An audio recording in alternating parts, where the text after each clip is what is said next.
नमस्कार, स्वागत है आप सभी का हमारे इस खास कार्यक्रम में। मैं हूं केसरी पांडे और आप देख रहे हैं धिया टीवी।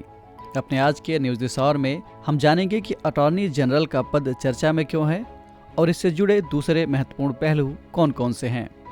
वरिष्ठ अधिवक्ता आर वेंकट रमणी भारत के नए अटॉर्नी जनरल बनाए गए हैं।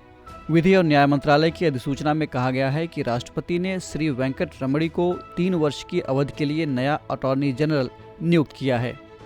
वे अटॉर्नी जनरल के वेणुगोपाल का स्थान लेंगे, जिनका कार्यकाल 30 सितंबर को समाप्त हो रहा है। इससे पहले कयास लगाए जा रहे थे कि वरिष्ठ अधिवक्ता मुकुल रोहतगी भारत के अगले महान्यायवादी यानी अटॉर्नी जनरल होंगे। हालांकि इस अधिसूचना के बाद अब तस्वीर पूरी तरह से स्पष्ट हो गई है। बता दें कि भारतीय संविधान के अनुच्छेद 76 में भारत के महान्यायवादी के पद का प्रावधान किया गया है। ये देश का सर्वोच्च विधि अधिकारी और केंद्रीय कार्यपालिका का एक अंग होता है।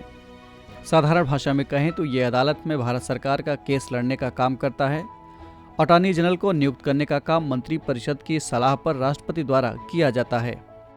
महान्यायवादी के तौर पर नियुक्त होने के लिए व्यक्ति को कुछ योग्यता रखनी होती है, जैसे कि वो सर्वोच्च न्यायालय का न्यायाधीश बनने के योग्य हो, यानी वो भारत का नागरिक हो, उसे हाईकोर्ट के जज के रूप में काम करने का 5 सालों का अनुभव हो, या किसी हाईकोर्ट में वकालत का 10 सालों का अनुभव हो, या फिर राष्ट्रपति के विचार में वो कानूनी मामलों का जानकार हो।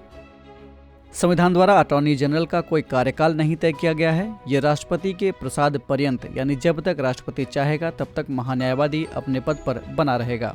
महान्यायवादी को हटाने की ना ही कोई प्रक्रिया संविधान में बताई गई है और ना ही कोई इसका आधार बताया गया है।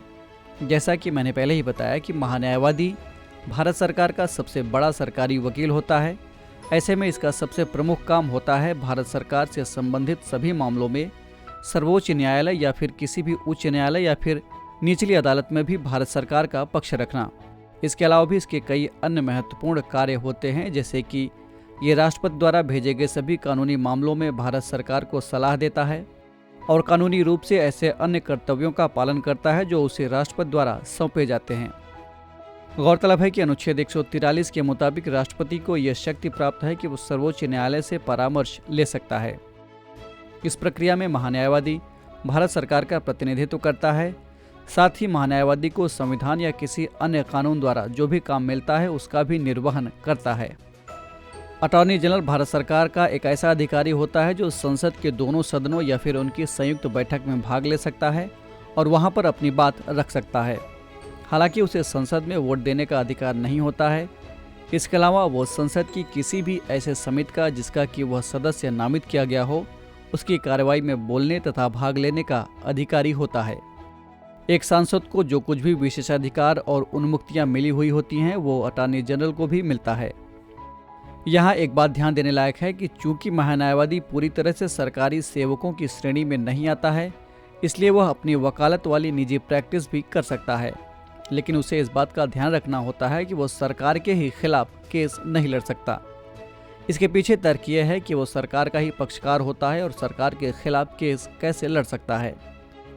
अटॉर्नी जनरल के काम में सहयोग करने के लिए वकीलों की एक पूरी टीम होती है, जिसमें इसके नीचे भारत के सॉलिसिटर जनरल और अतिरिक्त सॉलिसिटर जनरल जैसे विधि अधिकारी काम करते हैं। गौरतलब है कि जिस तरह केंद्र सरकार के लिए महान्यायवादी का पद होता है, उसी तरह से राज्य सरकार के लिए एक महाधिवक्ता का पद होता है। इसका जिक्र संविधान के अनुच्छेद 165 में किया गया है और इसकी नियुक्ति राज्यपाल द्वारा की जाती है। इस तरह हर राज्य का अपना एक महाधिवक्ता होता है। तो ये थी बात महान्यायवादी की और अब बारी है आज के सवाल की। आपको कमेंट करके बताना है कि देश का नया CDS किसे नियुक्त किया गया है। इस एपिसोड में इतना ही। हम फिर मिलेंगे एक नए कार्यक्रम के साथ। तब तक के लिए पढ़ते रहिए और बढ़ते रहिए। नमस्कार।